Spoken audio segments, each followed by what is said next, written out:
Rock of Cashel is deservedly one of Ireland's most popular tourist destinations. Built on a rocky outcrop, the iconic round tower and cathedral stand out against the Tipperary countryside. Although it is regarded as a religious site, it is actually a complex ensemble of buildings, including a castle or tower house, probably built in the 15th century. Furthermore, before becoming a religious site, it was a political one, as it was the seat of the Eóganacht, the rulers of Munster. It actually only became a religious site in 1101, when Muircheartach Ua Brian granted it to the church in a political manoeuvre which stripped the Eóganacht, in the process of becoming the MacCarthys, of their political seat and reputed ancestral birthplace. Although the Rock of Cashel is strongly connected to St. Patrick, with its Irish name being Carrick Fóric or St. Patrick's Rock, it predates Christianity in Ireland. It's impossible to say with any accuracy how long the area has been occupied, but some have identified it on a map of Ireland made in the 2nd century by the Greek geographer Ptolemy. On this map, Regia is said to be Cashel. Other important royal sites have been identified on the map as well, such as Eóganacht in Ulster, possibly called Regia by Ptolemy, and Dún Áine in Leinster, identified as Dunon. Whether or not this is true, Cashel undoubtedly was an important site in Ireland, and possibly the most important in Munster in pre-Christian Ireland. Furthermore, by the 5th or 6th century, Cashel was a major fortified site, regarded as the ancestral seat of the Eóganacht, becoming a major ceremonial seat of power for them. More specifically, it was the seat of the Rock of Cashel. The latter, along with the Eóganacht Landamach and the Eóganacht Áine, were the three central groups of the Eóganacht dynasty, amongst whom the kingship of Munster rotated. Both the MacCarthys and the O'Sullivans, the most powerful Gaelic families in South Munster, came from the Rock of Cashel. However, in the late 10th century, the hold over the kingdom of Munster, or Mumu, was disrupted by the rise of the Dál Cash. The first member of the Dál Cash to seize, or perhaps usurp, the kingship was Muircheartach MacCarthys. He seems to have been a strong king, notable among his actions as one that points to a Dál Cash antipathy to Cashel, or at least to its symbolic power. He recognised the right of Armagh to raise a levy from Cashel, in effect acknowledging the primacy of Armagh in Ireland. Moreover, this was done in perpetuity. It is doubtful if an Eóganacht king would have done so. This also shows that even at the height of its political importance, Cashel was already a religious site. Muircheartach held the kingship of Munster from 963 to 976, when he was captured and executed by the leader of the Eóganacht, manoeuvre Ua Brian, who only held the kingship for 2 years when the Dál Cash won it back. The new king was Brian Boroma MacCarthys, better known as Brian Boru. Much of the power of Brian Boru and the Dál Cash came from the alliance with the Limerick Norse. This enabled him to subdue Munster and later much of the rest of Ireland. As is well known, Brian Boru would become High King before being killed at the Battle of Clontarf. However, his death left a very politically unstable system. In Munster, Brian's descendants, the O'Briens, generally had the upper hand against Eóganacht, the most powerful of whom were the MacCarthys. In the middle of these political struggles, the Church in Ireland was also changing, assuming a structure that was similar to the rest of Europe. Part of this reform was a synod held in Cashel in 1101, one of the first to have an officially sanctioned papal legate.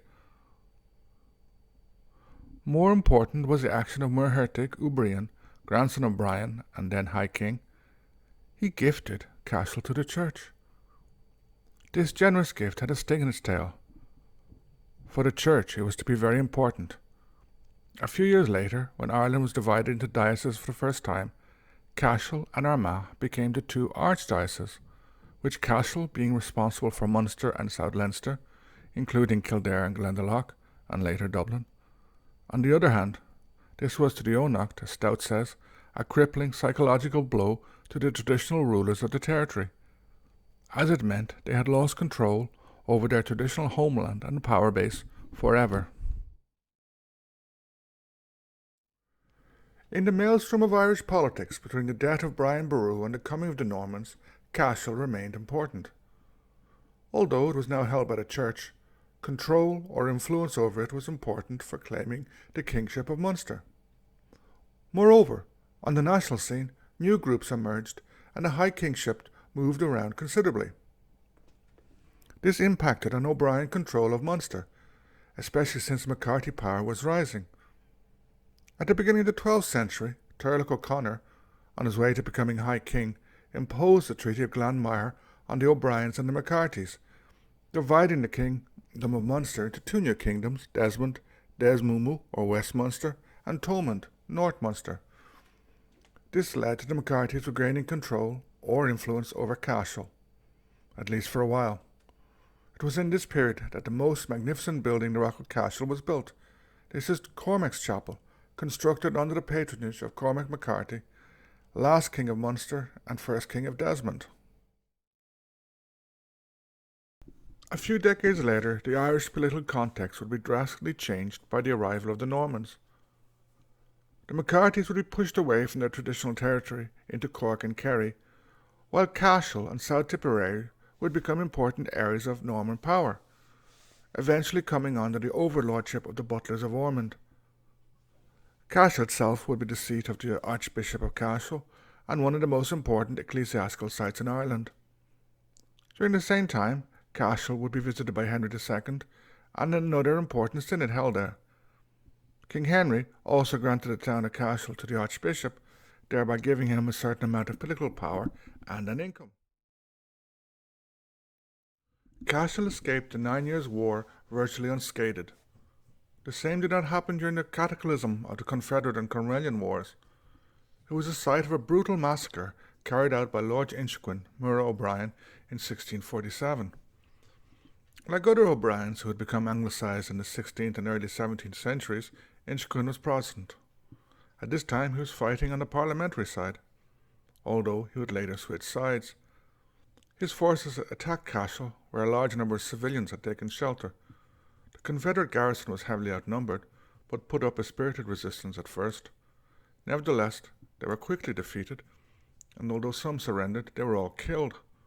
Large numbers of civilians were also massacred. It's not known exactly how much, but it's thought that at least several hundred were murdered, possibly as much as 1,000. The cathedral and other buildings were also sacked. For this and other actions, Muircheartach became known as Muircheartach, Muir of the Burnings. After this, the history of the Rock of Cashel was less tumultuous, one of sad decline until it came to state ownership and was restored. It's now time to turn to the buildings on the rock.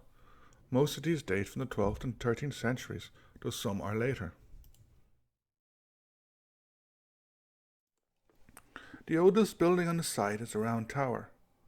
Around 28 metres high and built around 1100, it is the highest part of the complex.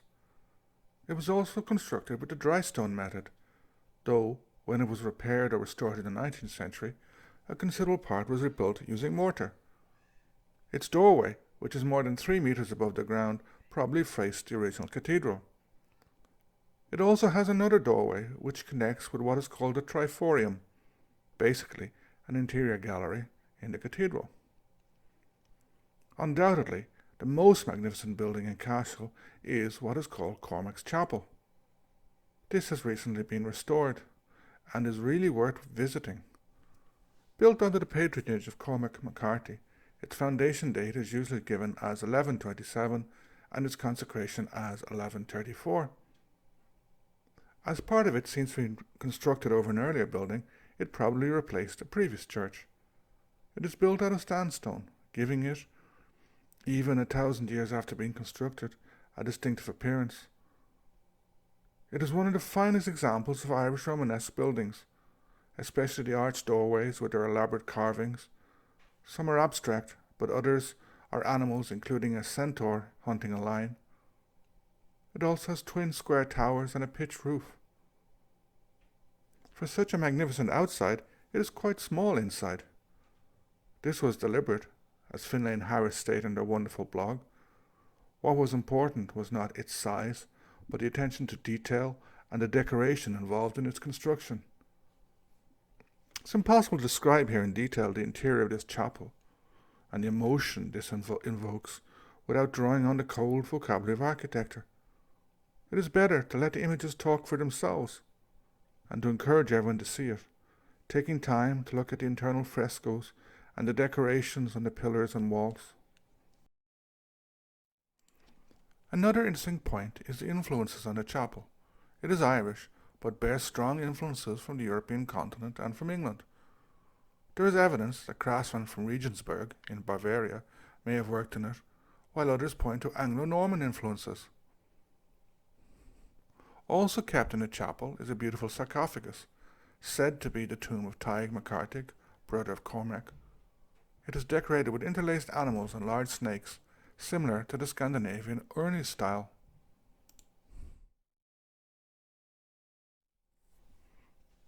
Next is the cathedral itself. This is the largest building in the complex. It was built between 1235 and 1270, thus after the arrival of the Normans. Constructed mainly using limestone, it is shaped like a cross. Cruciform is the technical word used. It has a long choir and a short nave, at the end of which is a tower house, as well as a north and south transepts, which have various side chapels. The north transept is connected to the round tower. Various memorials and graves can be found around the cathedral. Many of these date from the 16th century. Miller McGrath's tomb, for example, is on the south wall of the choir. The cathedral has plenty of large windows, especially in the choir and the two transepts. The largest of these are at the gable ends of the transepts, as these have huge windows associated with cathedrals from this period. Technically, they are called tree-light windows. Unfortunately, like many other old cathedrals around Ireland, the glass is long gone from these windows. Furthermore, the cathedral is unroofed. Although much of the roof survived the tumults of the 16th and 17th centuries, what was left did not survive the decision of the Protestant Archbishop of Cashel to remove it in the 1740s. Nevertheless, what survives has a real beauty, different from that of Cormac's chapel, but still definitely worth seeing. In the 15th century, Archbishop O'Hedian appears to have added the tower house at the end of the nave. This residential building is 22 metres high. Originally it had 3 stories below a vault and a hall. More may have been added. It was damaged in the 1647 attack, while other parts collapsed in 1847 during a storm. Archbishop O'Hedian also built a final building in the complex, the Hall of the Vicar's Choral, to which a dormitory was later added. This was built to house the men who sang during the services in the cathedral. Interestingly, it contains a shilling a gig. It now functions as a little museum and also holds the original cross of St. Patrick. A replica of this cross stands outside the cathedral. Around 2.5 metres high, it seems to date from the 12th century. Unlike other high crosses, it does not have a ring around the cross, and its arms are supported by subsidiary supports. Finally, it's also useful to note that there is ongoing archaeological research into early Cashel, before it became an ecclesiastical site, and when it was a symbolic centre for Eóganacht power and rule. Although the top of the rock is relatively full of buildings constructed from the 20th century onwards, it's quite possible that interesting discoveries will be made around the slopes of the rock. There is much more to explore in and around Cashel. For example, Hoare Abbey, which is very close, or St. Dominic's Abbey, while the nearby countryside also has much to offer. While Cashel is usually crowded, it is still definitely worth visiting. With 1,000 years of ecclesiastical history, and many hundreds of years of political history before that, it was a place of importance to Gaelic Ireland and to Anglo-Norman Ireland, as well as to the Tudors and Stuarts. It is thus a place that can help explain the puzzle of Irish history, and indeed, the puzzle of contemporary Ireland.